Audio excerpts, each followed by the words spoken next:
continuing our example 4, we have already solved for T1. Now we are to solve for T2.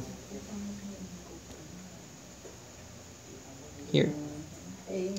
So now instead of choosing a pivot here at this point A, we choose our pivot here at this point wherein T1 is acting.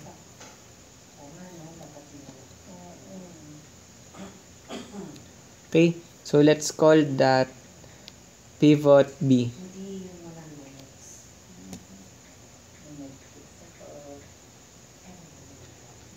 Okay, again, at pivot B, the summation of torques should be 0.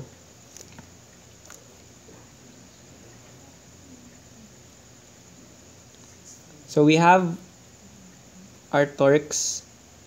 Let's start with this one. So the weight of the center of mass is now causing a torque in this direction. So this is clockwise, so weight of center of mass will have a negative sign. Its moment arm is still 1.5 meters. Next, for the weight of the monkey, it is now causing about B a torque in this direction. So still it will have a negative sign. So this will be minus weight sub M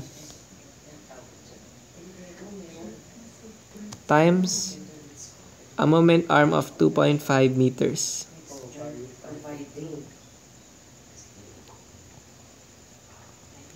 Okay, last for T2. Now, the effective component of T2, which is this, is causing a rotation about in this direction. So this is counterclockwise, meaning that the torque contributed by T2 will have a positive sign. So this will have plus T2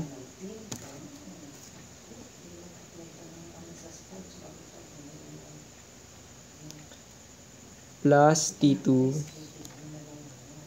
Now, the effective component should have a sine theta. So plus T2 sine theta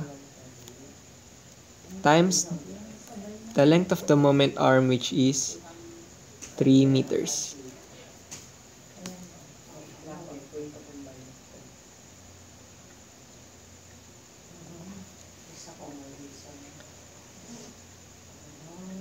Okay, so now we have our equation here, but we have two unknowns, T2 and theta.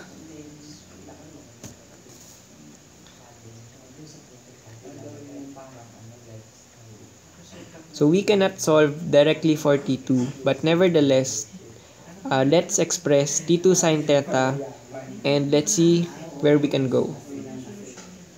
So T2 sine theta would be equal to the weight of the center of mass to 40 newtons times 1.5 meters plus weight of monkey 9 newtons times 2.5 meters all over 3 meters. So simplifying this expression, we would get T2 sine of theta to be equal to 195 newtons. Take note this is T2 sine theta, not T2. Now, actually, we are solving for three unknowns, T1, T2, and theta. So, if we are to solve for three unknowns, we need at least three equations.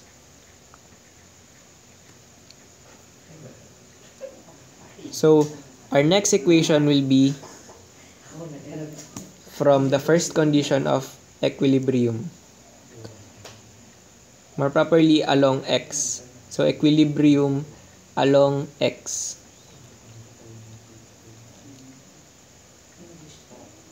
So, along x, we know that the horizontal component of T2 and the horizontal component of T1 should balance out. So, their sum should be 0. So, 0 should be equal to T1 sine 60 degrees. So, it is sine 60 degrees because that is the horizontal component of T1. And then minus T2 cosine of theta. Okay, so rewriting T2 cosine of theta equals T1 sine 60 degrees. But we know that T2 equals 195 newtons over sine theta. So we may put it as 195 newtons over sine theta times cosine of theta. So this is T2 equals T1 sine of 60 degrees.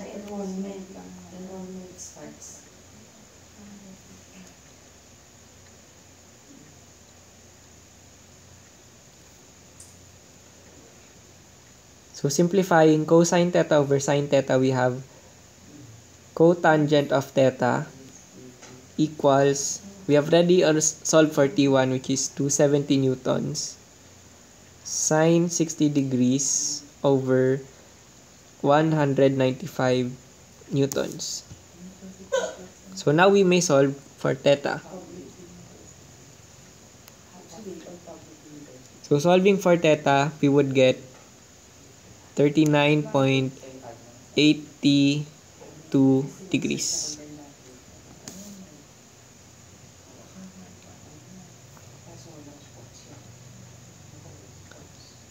Okay, last we solve for T2. So recall T2 or T2 sine theta is equal to 195 newtons from this equation.